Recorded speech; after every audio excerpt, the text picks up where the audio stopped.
This book is called Trombone Shorty. It's written by Trombone Shorty Andrews and illustrated by Caldecott Honor winner Brian Collier.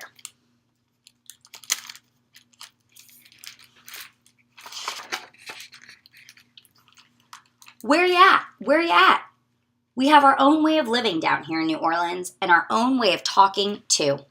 And that's what we like to say when we want to tell a friend hello. So, where you at? Lots of kids have nicknames, but I want to tell you the story of how I got mine. Just like when you listen to your favorite song, let's start from the beginning, because this is a story about music.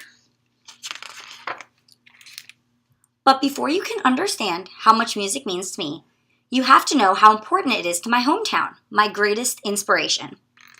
I grew up in a neighborhood in New Orleans called Trombone. At any day or night, at any time of day or night, you could hear music floating through the air. And there was music in my house too. My big brother James played the trumpet so loud you could hear him halfway across town.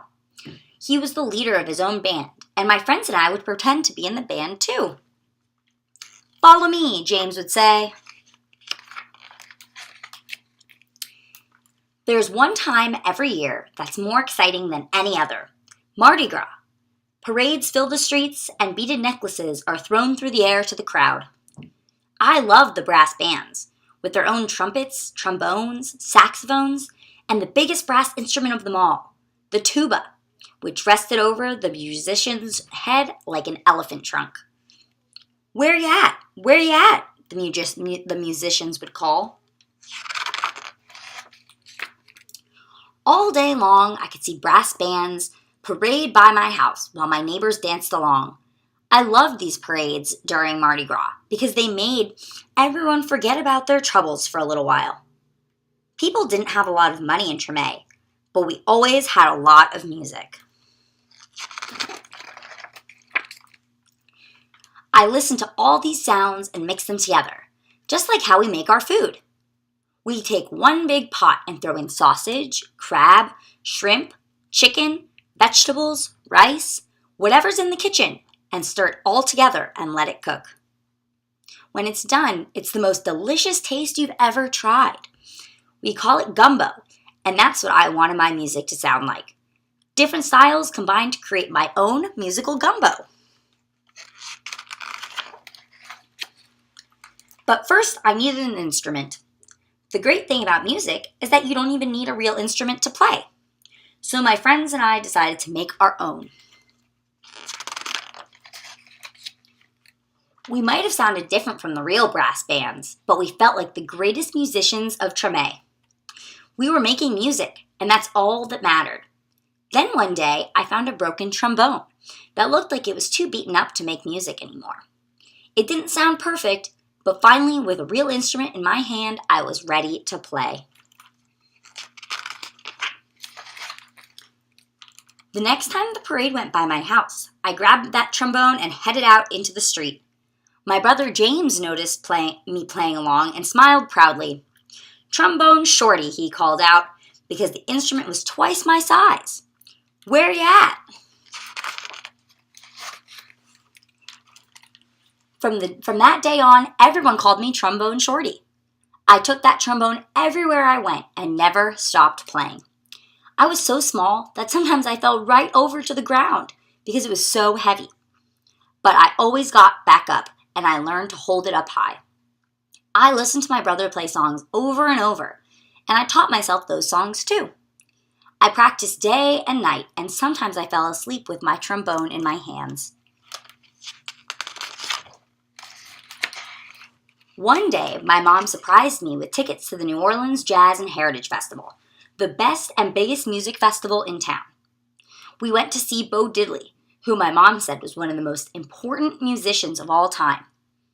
As I watched him on stage, I raised my trombone to my lips and started to play along.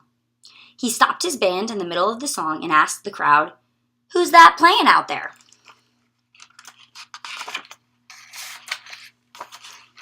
Everyone started pointing, but Bo Diddley couldn't see me because I was the smallest one in the place.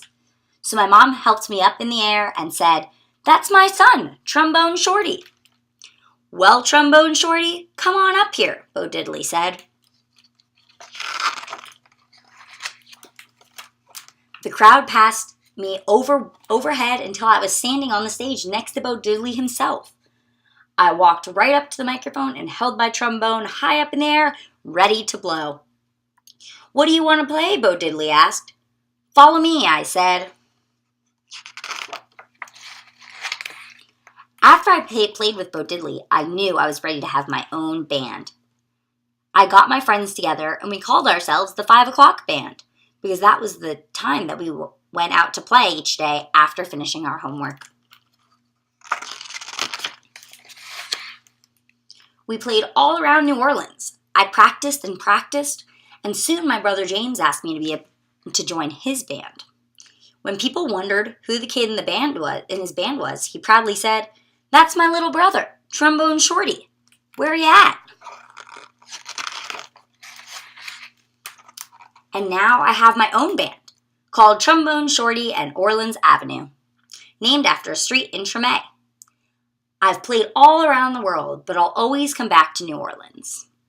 And when I'm home, I make sure to keep my eyes on the younger musicians in town and help them out, just like my brother did for me. Today I play at the same New Orleans Jazz Festival where I once played with Bo Diddley.